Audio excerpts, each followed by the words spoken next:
Detective Poirot is back, but this time he's on a boat with a whole new list of who's who in Hollywood.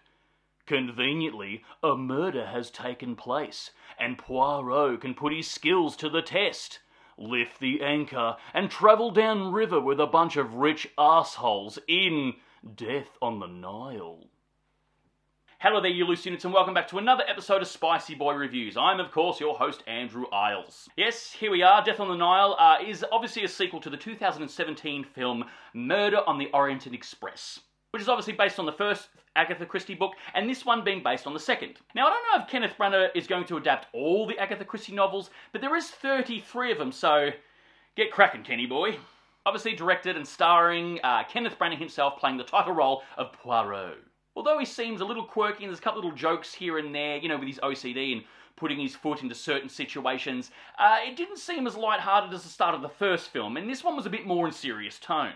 We open the film in World War I, where we get the origins of Poirot's moustache. That's right, we get the origins of his moustache. I don't know if that was in the book at all, but it seems like modern Hollywood fuckery. I mean, just look at all the other films we've got in the recent past. You know, we get to explain how Han Solo got his name and his signature pistol, how Jack Sparrow got his compass. I mean, next we'll get how James Bond got his Walther PPK, or how Maverick got his aviators. I mean, who gives a shit? Then we flash forward to current day 1937, and Poirot conveniently bumps into his old mate Mr. Exposition, who gives him, and us, a rundown of all who the characters are, all of their flaws, and possible motives.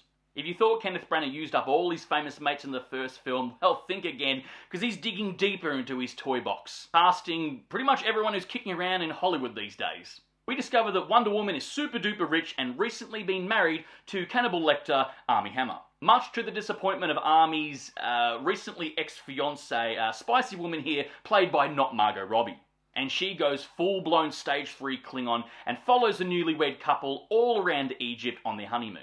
Development! All of our cast of characters here board a boat to travel down the Nile to celebrate the newlyweds' honeymoon. This is where Gal Gadot decides to bring a priceless necklace aboard by Tiffany & Co., which can only go well.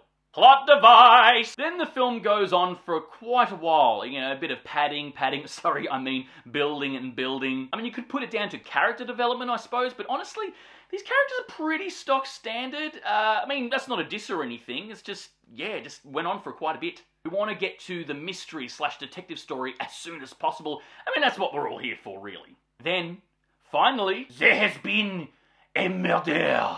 That's right, someone gets the old murder treatment and killed aboard the boat. Now, I'm not going to spoil the ending of who the killer is and why, with their motivation, anything like that, but I am going to spoil who the main victim is. I mean, I think it's quite obvious if you've seen the trailer. I mean, shit, the book's been out since the 30s, but for those of you who need a warning, spoiler alert! Good old Gal Gadot. That's right, she bites the bullet, or more accurately, headbutts one. Of course, everyone has a motive, and then good old Detective Poirot can start flexing his muscles. This is where the film comes to life. It took about an hour and 10 minutes or whatever. It took ages to get into, but here we are finally. There's lots of twists and turns, and there was a few times that I was legit surprised and shocked. Costumes are immaculate. They look very beautiful and pretty and stuff. However, they were a little bit too crisp and clean. And in saying that, everything looked really crisp and clean here. Again, very pretty to look at, but not very historically accurate, is it? I mean, let's be honest, it is the 30s and everyone's wearing heavy cotton. They'd be sweating heavier than R. Kelly at a sweet 16th. But I digress! And in saying that, it looked like the film was all shot on sound stages and sets. Again, not really a diss, it was just something I noticed because considering the climate that we're in with the world at the moment, it sort of had to be, it would have been way too expensive to film on location in Egypt. However, there are a few shots that legit, I think they might have gone to Egypt and shot some stuff there, and if they didn't, whoever did the set dressing, well done.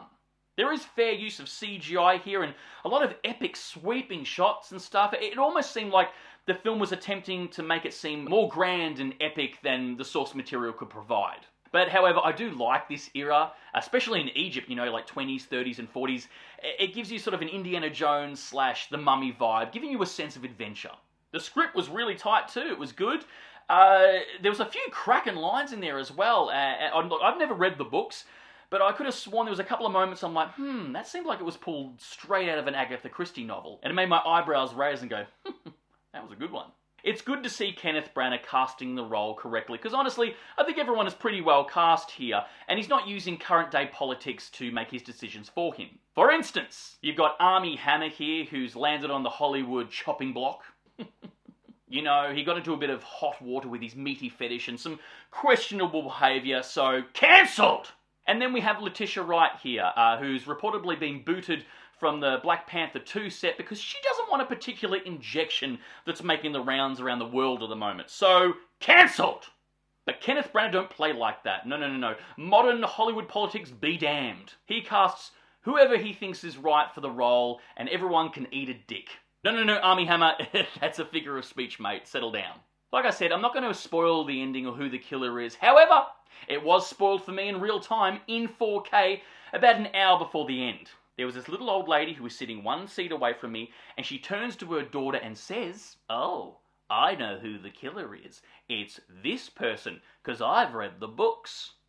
What the fuck, Grandma? So, of course, after the film, I stormed up to her and said, "Alright, shithead, if we're going to play that game, well, guess what? Vader is Luke's father. Both Tobey Maguire and Andrew Garfield are both in Spider-Man No Way Home, and Bruce Willis was a ghost the whole time!" But I digress. Whatever, I'm not going to spoil it for you lovely people, because honestly, I think you should go to see this film. It seems like classic Hollywood, you know? I really hope that Kenneth Branagh continues with this series as much as he can. You know, a completely whole new different Hollywood cast, each movie, a different, you know, detective story. It's great, I'm into it. Like I said, it feels like classic Hollywood. But guys, write down below, what is your favourite Agatha Christie novel, if you are a fan, or what's your favourite film adaptation? There's quite a few. And of course, if you made it this far into the episode, please give me a thumbs up, because I just love movies and I assume you do as well. And of course, don't forget to hit that subscribe icon, because we give out episodes weekly, and we'll see you again next week for the next review, and until then, stay spooky, kids.